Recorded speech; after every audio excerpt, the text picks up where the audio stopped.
I feel like a broken record. Larian have picked up yet another Game of the Year award for Baldur's Gate 3, and that by itself, I probably wouldn't talk about it because it's getting old at this point. Doesn't matter what awards show it is, the Golden Joysticks, the main game awards, and now the DICE awards, they just keep winning. They've picked up multiple awards for Baldur's Gate 3. It's a good thing, but we're all probably ready to start thinking about what's their next project. What are they going to do next? But the reason I wanted to mention it is at these awards, they weren't cut off in about 5 seconds like they were at Jeff Keighley's Game Awards. This time they got a little bit of time to speak, and they kind of devoted their speech to criticizing the games industry. They took some shots at the games industry as a whole, which is a good thing because there's so much weird stuff going on at the moment. The console market looks in massive trouble. You've got Xbox floundering, wondering what to do with their exclusives. It sounds like Sony games might be coming to PC day one, which is good for me. I mainly play on PC, but it just seems like they're panicking around financials. And it's all kind of about how during the pandemic, game sales sort of shot through the roof. They were doing really well. The line was going up, but then things sort of returned to normal and the industry has stagnated, at least in terms of the money coming in. So these publishers, these conglomerates, these huge game organizations, they're very concerned about the bottom line. Profits aren't compounding as they'd hope, and that to them is the only thing that matters. Who cares about the quality of the games, right? Not for Larian, though. They seem just more focused than ever on providing good experiences, and they weren't going to go unheard this time. And this article sort of sums it up. The DICE Awards, I never really heard of this. I thought DICE was the company that made Mirror's Edge, but apparently they're an awards show as well. I don't really care, but this stuff is fairly interesting. So basically, its developers, Baldur's Gate 3's developers, Larian, devoted much of their speech time to the state of the games industry, which, if you've been paying any sort of attention, has been dire for devs. 2023 was a horrible year for games industry layoffs, and if patterns continue, 2024 could be even worse, with over 16,000 devs losing their jobs since Jan of last year. Now, I will say I would not be surprised if there's bloat in just about every studio that's out there. So the layoffs, they might be sad for some people in the short term, but I have a feeling a lot of the job losses, they're in sort of admin, HR-y sort of roles. I mean, even if you look at Microsoft's layoffs, there was probably a ton of double up, given they took over Activision Blizzard, and that organization probably had a lot of the same jobs that Microsoft were already sort of covering internally. So it sort of makes sense that they had to let some people go. I think there's a balance here where you can have sympathy for people who lose their jobs and they might be struggling to get a new role. I mean, that's just fair enough. But I also think there's a lot of people who write these articles and just talk about the industry in general who kind of have a political agenda. You probably know what I mean, where their attitude is every company ever, it is their number one priority just to keep people employed. And if they're not doing that, they're absolute scum. Obviously, the world doesn't work like that. So I take some of this with a grain of salt. Obviously, sad to hear this news sometimes, but you've got to have a bit of a balance. So basically, Michael Dowse, the director of publishing for Larian, says, "We're very lucky. We've had a lot of stage time. Others are not so lucky. This is a really human industry, and we're really bad sometimes at showing developers what they're worth. It's kind of the elephant in the room, especially surrounded by all this opulence." Now, there's some truth to this, I believe, where if we think of, say, Arcane, who made Redfall, they had a ton of talented devs working there, and they were pretty much thrown completely under the bus. They were forced by Bethesda to make friggin' Redfall after they delivered Prey, which was incredible. If they could have built on that, another immersive sim, something similar, I would have been very happy. Instead, that studio was basically put out to die because they were forced to make a live service. All the talented devs seemingly left, and they were replaced by people who seem to not really know what they're doing, which means that studio, it's Arcane in name only, given they've lost all of the talent. That, to me, is an example of developers not really being appreciated and companies not understanding what they've got, appreciating what they've got. So I do think it is about developers proving themselves, and obviously Larian, they've got plenty of talented devs. We've just seen it with their latest game, and I think that's really it. If you prove yourself, you should be appreciated. That doesn't always happen, although there are definitely developers who are sort of entitled to feeling appreciated, even though they've never been involved in a good game and seemingly haven't done any good work. So again, that balance. They go on to say, many people will let go at the start of this year. I want to know that you're all talented and that you matter and that you are the future of the industry. Don't let that flame be extinguished by our collective mistakes. We will persevere as an industry. Now, that is definitely the case where some of these organizations totally stuff up. Studios are closed, games are cancelled, a bit like with Embracer Group, which we'll get to in a second. Although I think a lot of people are sometimes getting sick of that excuse, where every time a game is a disaster, it's totally blamed on like Bobby Kotick or someone at the top. Sure, they've certainly got some responsibility there, but often just the game itself sucks. And not every decision that went into the video game was some sort of higher up management decision. Sometimes the people working on it are just genuinely incompetent, and it may just be this culture of the industry where there are so many people who just play the victim. I think sometimes that just ends up sort of seeping into the game, and often that is why we get bad games. I think there really is a misconception that back in like the 90s, the 2000s, when you were playing on maybe the Nintendo 64, the PS1, maybe early RPGs like Baldur's Gate 2, for instance, people seem to think in those days that making a game, people were just really relaxed, just cruising through making the game. They were working from 10 a.m. to 3 p.m. They went home early on Friday and that was it. If you actually listen to industry veterans, let's say Tim Kaine, who made the original Fallout, some other incredible games like Arcanum, Vampire the Masquerade Bloodlines he was involved in. If you actually listen to him, he kind of says that it was actually harder back then to make video games. And I think what happened in those days, the only people who worked on games were really talented people who were extremely passionate about games.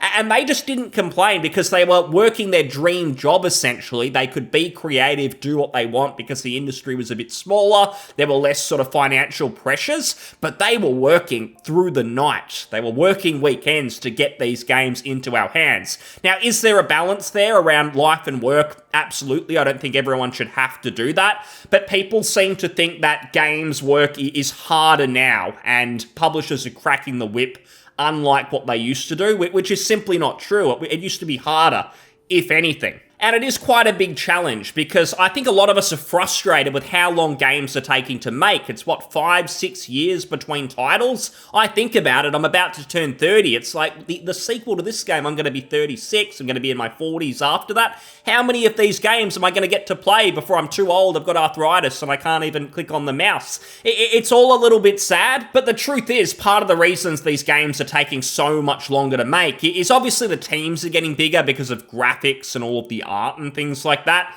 But these companies operate more like other businesses. Again, it's not a bunch of nerds staying up all night working on the game. These are people who are just working between probably 9 to 5 outside maybe some mandatory crunch.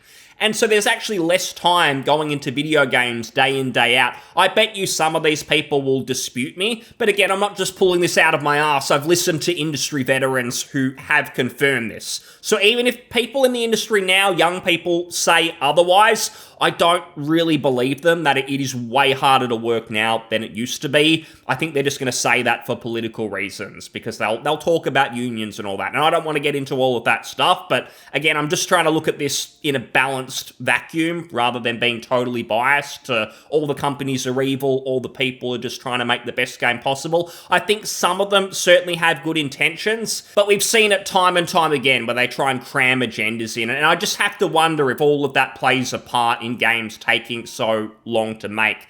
I feel like it can't continue. Surely an answer is something like Baldur's Gate 3, the engine, all you can possibly do with those systems. Surely you don't have to start from scratch. Can we not have some sort of expansion?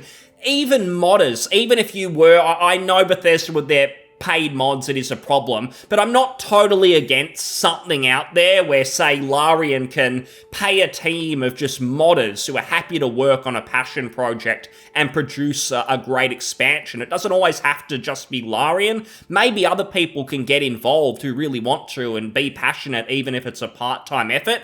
Something's got to give there, because I hate the idea of starting again. You've got to build out all these art assets from scratch. You've got to waste everything you've created before. Some of the best RPGs I've played have been total conversion mods, where it's a bunch of fans using an existing game, mostly existing assets, to make something. We've got to see more of that, because I don't want a world where it's either AAA or quadruple A, as Ubisoft say, and it's this huge 1,000 team member game. It's either that or just some indie solo dev in their bedroom making a creative project, but it's pretty small. I like those too, but I also enjoy something in the middle where we can just get a nice RPG that feels kind of big. It's got some production values, but it doesn't need to be the most expensive thing in the world.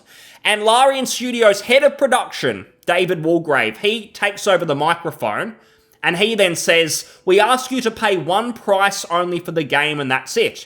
You can own it for the rest of your life. We don't have shareholders, but we also don't think about them. There's an expression in Dutch, honesty lasts longest," or something. And apparently that was a dig at Embracer Group's recent comments, where they came out and said that their overruling principle is to always maximize shareholder value in any given situation. Now that reads strange, given they basically hedged all their bets on Saudi princes giving them a cash injection. And then when that didn't work out, I mean, who could have seen that coming?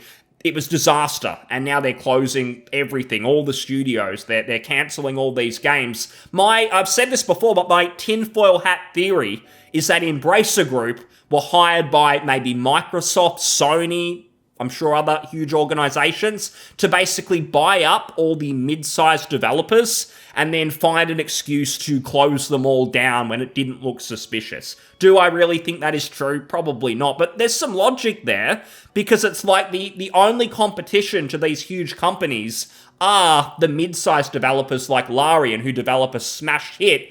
Everyone loves them, and it sort of changes the industry standard. Because Embracer have closed so many of them down, it's like, well, who is the competition to, say, a Microsoft Game Studios now? As I mentioned, it's indies in their bedrooms, so we're always going to struggle to compete, because it's hard to get attention to your game when the industry overall is trying to sell everyone on set pieces, the best possible graphics, even though those don't really mean a great game. I know people talk about, say, Baldur's Gate 3 having great presentation, but if you're super objective and you just look at the cutscenes and things going on, I don't think the production values are really that big. And I'm not saying that like it's a bad thing. I don't care. It's the game itself that's fantastic. I don't need the best possible visuals. It's just the industry tries to sell people on that, market people like that, because it tricks them. It gets people to think, oh, Skull and Bones, I wonder if that will be good. I'm going to buy it, even though it's a total pile of crap. He continues and says, "We don't make decisions where we think this could make us the most money. In the long run, building a community, building a player base, building games that are actually fun is going to make you the most money. That's it." And there is definitely some truth to that. It's not just sort of someone telling us what they want to hear, I don't think. Because next time Larian make a game, even if it's their own original IP, Larian Studios as a brand just have so much recognition now that people are absolutely going to buy it. It's kind of like Elden Ring. It's an IP with zero history. There's nothing really unique about it if you just looked at it on the surface before you sort of get into it and learn about all these great things. It was the From Software name that caused it to sell so well, obviously compounded by word of mouth, but it was absolutely doing gangbusters out the gate. Everyone was looking forward to it, even though it was a new IP. Meanwhile, if, say, EA make a new game, a new IP, people are just not going to give a toss because they've got no credibility. People are just going to assume it's going to be rubbish, so they have to make sequels. They've got to make Star Wars games. They've got to have something else going for them because they're a joke. So Larian's got that freedom now. They can do anything that they want. It's nice to see them reaffirm that. Swen, the management at Larian, at any point they could have gone, "See you later, we're taking the money, we're going to run, we've delivered delivered something great. We don't owe you anything. They'd be within their rights to do that, but they're not. They're living their dream. They're still building their dream. They obviously want to make great games, which is incredible. I guess the only caveat, it mentions this at the end, Larian Studios does technically have a single shareholder in Tencent, which owns around 30% of the company. However, an important piece of context is that Tencent appears to own what's called a preference share, meaning that Tencent doesn't have any voting rights. That's pretty important, a distinction to make. Some people would just see Tencent there and probably be quite panicked. I mean, just knowing that they are there, it's not a good thing. I don't like to see them anywhere near Larian, but at least for now, it doesn't seem like it matters so much. It goes on to mention that the rest of the company belongs to CEO and founder Sven Vink and his wife, so that's a nice thing. Sven's obviously great. Everything he says, does from the management side appears to be incredible, considering the rest of the industry, which just seems to struggle at every turn. I guess the problem and what we'd be worried about is that, say, in 10 years, after 1 or 2 more games, Sven wants to retire. And you could imagine it would be a Tencent sort of coming in and going, hey, we already own 30% of you, let us buy the rest.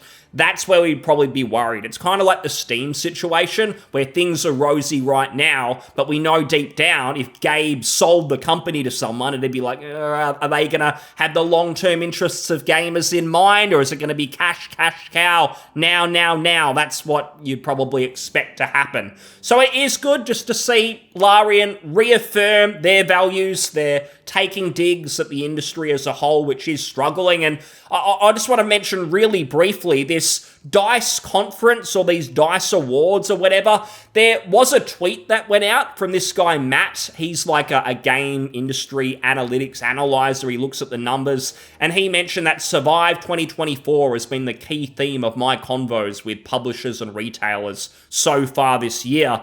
And he's referencing a tweet that mentions, at the DICE Awards, industry health check. Everyone is shit-talking Embracer. Fair, they're scum. There's minimal investment coming from publishers. Many venture capitalists have tightened their belts. Ever-increasing costs of AAA development, despite the industry not really growing. So there's sort of worrying things going on across the AAA industry. Larian isn't affected because they've had incredible sales. They can do their own thing. But it will be sad if only Larian are doing the right things and everyone else starts doubling down on trying to fleece us with live services. They try and shoehorn microtransactions in single-player games because the wider industry seems to be panicking at the moment. Larian are having none of it. They're taking their shots. But we'll have to see if we're going to get other games like Baldur's Gate 3 from other publishers, because aside from a few, the From Softwares, a few indies, it's looking maybe a little bit grim. We'll have to see what goes on. But for now, I can smile at Larian, I can laugh when they call people out. That's a good thing. So thanks so much for listening. I'll see you on the next one. Cheers. Bye.